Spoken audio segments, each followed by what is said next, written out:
नमस्कार, penalty corner में आपका स्वागत है। कल हमने कहा था कि इंतजार खत्म नहीं हुआ, आज हम कह रहे हैं इंतजार खत्म हो गया। शनिवार 30 दिसंबर के दिन दोपहर 3:15 बजे राजभवन में राजस्थान के मंत्रिमंडल का विस्तार होने जा रहा है। मुख्यमंत्री और 2 उप मुख्यमंत्री पहले शपथ ले चुके हैं। अब मंत्रियों की शपथ होगी। मोटे तौर पर मैंने आपसे कल कहा था कि 16 फिर 18 हुए, 21 तक संख्या पहुंच गई है, ऐसा आकलन है, संदेश है, संकेत है, कुछ भी समझ लीजिए आप।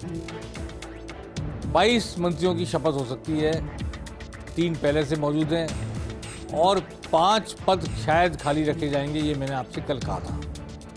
वो उन लोगों के लिए खाली रखे जाएंगे जो लोकसभा चुनाव में अच्छी परफॉर्मेंस दिखाए जाएंगे, या कुछ लोगों को बदला जाना साल 6 महीने बाद डिसाइड किया जाएगा।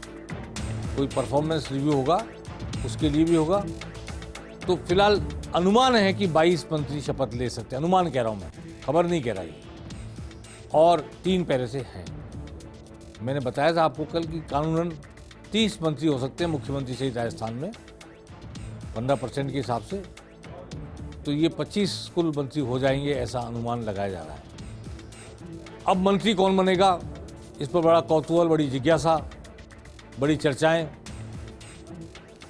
इस लिस्ट को लेने के लिए मुख्यमंत्री भजनलाल शर्मा आज दिल्ली चले गए और कल सुबह उन्हें वो लिस्ट दी जाएगी, ऐसा मेरे को पता लगा है।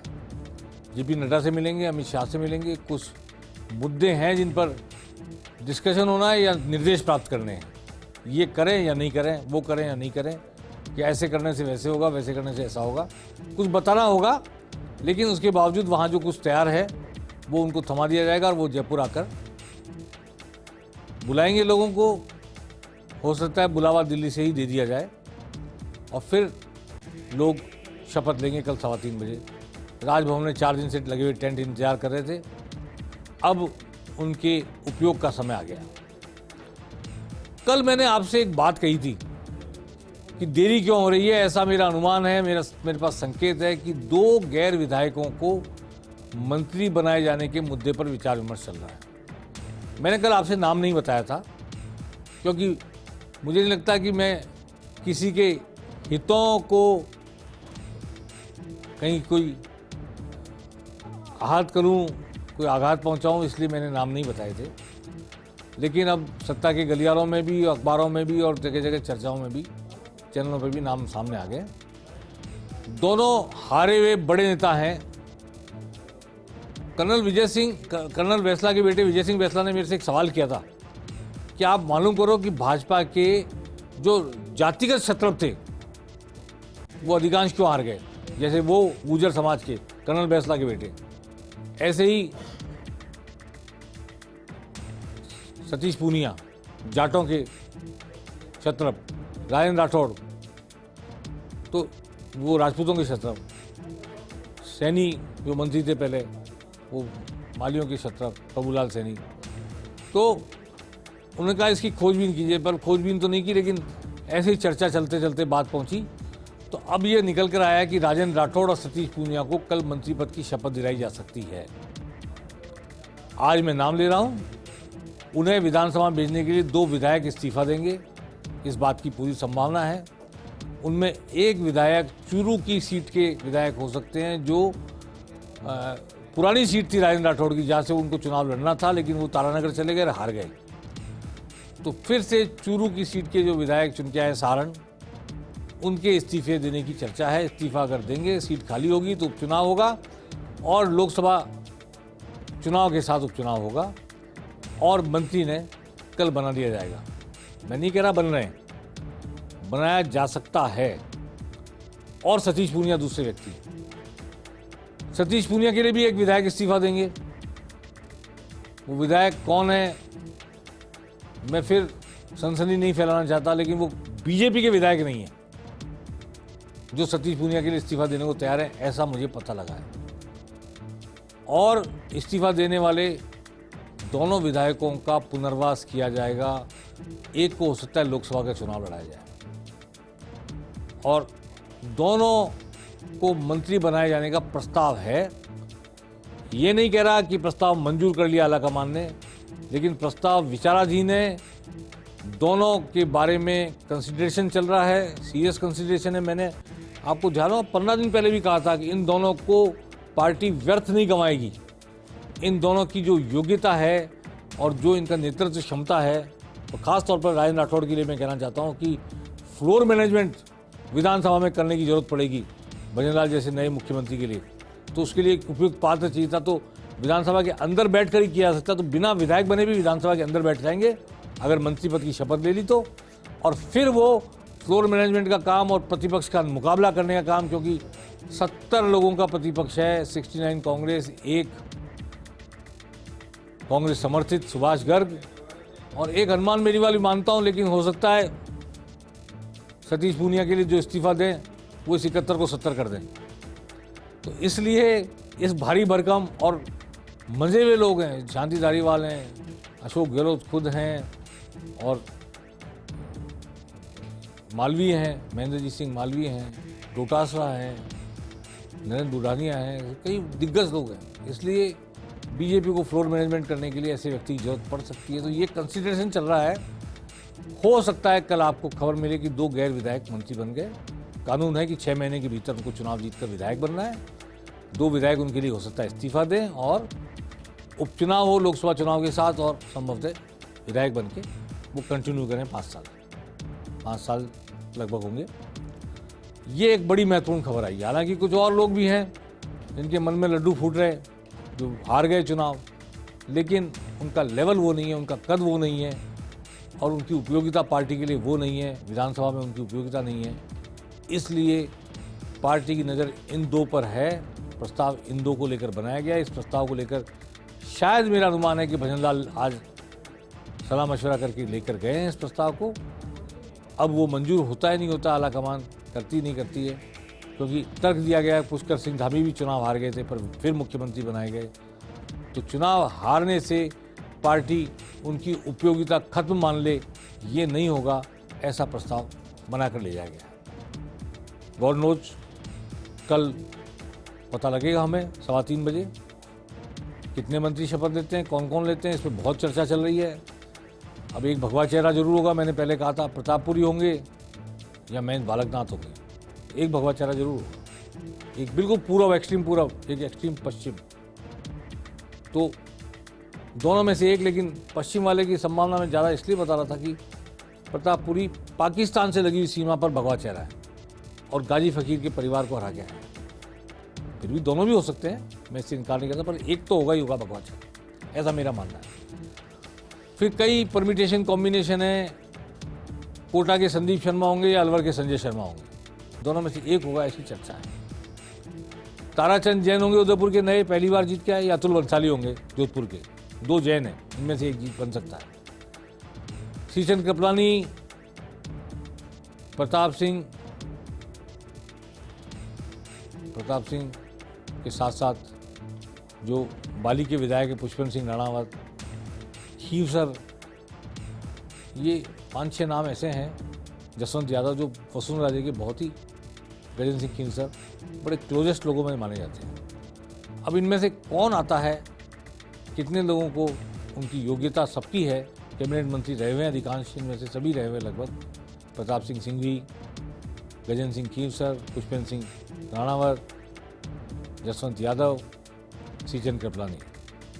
इन 5 में से कितने लोग कल आते हैं। ये बड़े वरिष्ठ लोग हैं, अनुभवी लोग हैं, प्रशासन शासन चलाने का इनको अनुभव है, पर 5 को ही वसुंधरा का समर्थक माना जाता है। तो क्या वो वसुंधरा समर्थक वाली बात से अलग हटकर पार्टी उनकी उपयोगिता, उनकी योग्यता, उनके अनुभव और सरकार में गवर्नेंस के लिए उनकी तरफ देखेगी या नहीं देखेगी, ये कल हम सबके लिए देखने वाली बात होगी।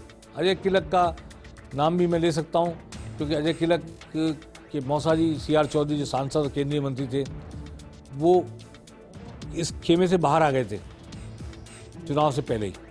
और आपको ध्यान होगा कि 2 सभाओं के इंचार्ज वो थे, गंगानगर की सभा के और शायद सीकर की सभा के। तो वो अलग तरह से पॉलिटिकली बिहेव कर रहे थे, इसलिए अजय किलक का नाम तो होना लगभग लगता है तय। जोगेश्वर गर्ग का नाम भी पूरी तरह संभावित है। कई नाम हैं, जितेंद्र गोठवाल हैं, कई नाम इस तरह चर्चा में हैं। और दर्शन सिंह गुर्जर आएंगे या जवाहर सिंह बेडम आएंगे, दोनों में से एक गुर्जर आएगा। अविनाश गहलोत या भागचंद टाकड़ा, दोनों में से एक माली आएगा। ऐसा चर्चा में चल रहा है। मैंने पहले भी आपसे कहा था कि सर्व समाजों को संतुष्ट करने की कोशिश होगी। लोकसभा चुनाव सामने है और भौगोलिक संतुलन बनाने की कोशिश की जाएगी। हाड़ौती भी होगी तो लोहागढ़ भी होगा, तो अलवर भी, मध्य प्रदेश भी होगा, शेखावटी भी होगी, मारवाड़ भी होगा, मेवाड़ भी होगा। अजमेर से किसे प्रतिनिधि मिलता है ये भी होगा। शत्रुघ्न गौतम होंगे या सुरेश रावत होंगे, ये भी देखने वाली बात होगी। रावत समाज को देखा जाएगा या शत्रुघ्न गौतम का नाम काफ़ी आगे माना जा रहा है। जयपुर से अब कौन आता है, क्योंकि यूँ जयपुर के दोनों उप मुख्यमंत्री और मुख्यमंत्री माने जा रहे हैं, पर मुख्यमंत्री मूलतः बिलोंग करते हैं भरतपुर को, और उप मुख्यमंत्री में एक जयपुर शहर की सीट से हैं, लेकिन दूसरे उप मुख्यमंत्री अजमेर संसदीय क्षेत्र से हैं। तो दूर से जिला भी अलग हो गया दूधू और संसदीय क्षेत्र भी अलग है। तो क्या अब जयपुर ग्रामीण संसदीय क्षेत्र से किसी को स्थान दिया जाए? राज्यवर्धन सिंह राठौड़ सीनियर, 2 बार के सांसद, केंद्र में मंत्री रह चुके, 50,000 वोट से विद्यानगर सीट से जीते हैं, क्षमा करें जोटवाड़ा सीट से जीते हैं, और कर्नल रह चुके हैं सेना में, ओलंपियन रजत पदक विजेता हैं। क्या उनकी काबिलियत का कोई फ़ायदा उठाना चाहेगी पार्टी? ये भी कल देखने वाली बात होगी। गोपाल शर्मा एक पत्रकार भी, वरिष्ठ पत्रकार, सिविल लाइन जयपुर से जीत कर आए हैं। पत्रकारिता के अलावा उनको काफ़ी क्लोज रहे हैं वो संघ के, भाजपा के, भैरव सिंह शेखावत के, और इस नाते वो कार सेवा में भी गए हुए हैं। तो इसलिए उनको मैं समझता हूँ कि कोई तरजीह दी भी जा सकती है। तो ये कितने जाट कितने राजपूत, इसमें मैं नहीं जाना चाहता। 17 राजपूत, 12 जाट, 12 ब्राह्मण, ऐसे सब गणित बताते रहते हैं। 26-23 एसटी, 16 एससी, लेकिन SC ST को भी पर्याप्त प्रतिनिधि मिलेगा, OBC को पर्याप्त प्रतिनिधि मिलेगा। इस तरह की कोई सूची बन रही है, बन गई है दिल्ली में, पर कल वो सामने आएगी। आज रात उसके सामने आने की संभावना बहुत कम है, क्योंकि भाजपा जो खुद पेपर लीक के खिलाफ रही है, वो अपना पर्चा कैसे लीक करेगी? फिर भी कयास मीडिया है, खोजी पत्रकारिता हो सकती है। चलिए, अब आज भाजपा की मैं एक बात और बताना चाहता हूं कि नए मतदाताओं को लेकर भाजपा ने लोकसभा चुनाव की तैयारी शुरू कर दी है। आज भाजपा मुख्यालय में नव मतदाताओं को पार्टी से जोड़ने की रणनीति को लेकर बीजेपी युवा मोर्चे का एक सम्मेलन हुआ, और इस सम्मेलन में राष्ट्रीय मोर्चा के, युवा मोर्चा के राष्ट्रीय महामंत्री रोहित चहल, प्रदेशाध्यक्ष अंकित गुर्जर आदि मौजूद थे। और उनको ये पूरी तरह संबोधित किया चंद्रशेखर संगठन महामंत्री ने, लोकसभा चुनाव की दृष्टि से क्या करना है, कैसे नव मतदाताओं को जोड़ना है, युवा मोर्चा क्या भूमिका निभा सकता है, और युवा मोर्चा को कितनी सक्रियता के साथ काम करना है, इस पर आज एक वर्कशॉप हुई है, कार्य योजना बनाने की कोशिश की गई है, एक संदेश देने की कोशिश की गई है। और अब विधानसभा स्तर पर नव मतदाता सम्मेलन होंगे, और नव मतदाता को भाजपा से, राम मंदिर से, राष्ट्रीयता से, देशभक्ति से, राष्ट्रवाद से जोड़ने का प्रयास होगा। और ये व्हाट्सअप नस्ल है, जो व्हाट्सअप जनरेशन जो है, जो यूट्यूब और फेसबुक से गवर्न होती है, फेसबुक से चलती है, उस पूरी जनरेशन को कैसे कैप्चर किया जाए, कैसे भाजपा से, भाजपा के विचार से जोड़ा जाए, इस पर कार्य करने का दायित्व युवा मोर्चे को दिया गया है। अब बात करते हैं कांग्रेस की। कांग्रेस की एक बैठक 4 जनवरी को दिल्ली में होने जा रही है, ऑल इंडिया कांग्रेस कमेटी की दफ्तर में। सभी देश भर के PCC चीफ उसमें मौजूद होंगे और कई प्रमुख नेता होंगे। CLP leaders, Congress legislative party के लीडर्स होंगे, जहाँ जहाँ बन गए हैं वहाँ, राजस्थान में तो अभी तक बना नहीं है। इन सब के साथ बैठकर 2 विषयों पर चर्चा की जाएगी। एक तो राहुल गांधी की न्याय यात्रा को लेकर चर्चा होगी, 6000 किलोमीटर की यह यात्रा कहाँ से शुरू होगी, कहाँ स्टॉपेज होंगे, कहाँ पर सभाएं होंगी, कुछ हिस्सा बस से पार किया जाएगा, कुछ हिस्सा पैदल चल के किया जाएगा। इसका रोड मैप बनाया जाएगा 4 जनवरी को दिल्ली में एआईसीसी में। और दूसरी चर्चा होगी लोकसभा चुनाव को लेकर। लोकसभा चुनाव को लेकर एक समन्वय के लिए समिति पहले से बना दी है। अशोक गहलोत भी इसमें है, मुकुल वासनिक इसमें है। इंडिया गठबंधन के सभी दलों से कैसे समन्वय स्थापित किया है, सीट का तालमेल कैसे हो, इस पर कमेटी ऑलरेडी वर्क कर रही है। 4 तारीख पहले वो कमेटी वर्क करेगी और पता लगेगा कि कैसे कैसे क्षेत्रीय दलों से, खास तौर पर यूपी में अखिलेश यादव से, ममता बनर्जी से, झारखंड मुक्ति मोर्चा से, बिहार में लालू प्रसाद यादव और नीतीश की पार्टी से कैसे कैसे गठबंधन करके सीटों का बंटवारा हो। ये बड़ी टेढ़ी खीर है और आम आदमी पार्टी खासतौर पर गुजरात में और पंजाब में और दिल्ली में ये बहुत आसान बात नहीं है कि आम आदमी पार्टी के साथ कांग्रेस का सीट का बंटवारा हो सके।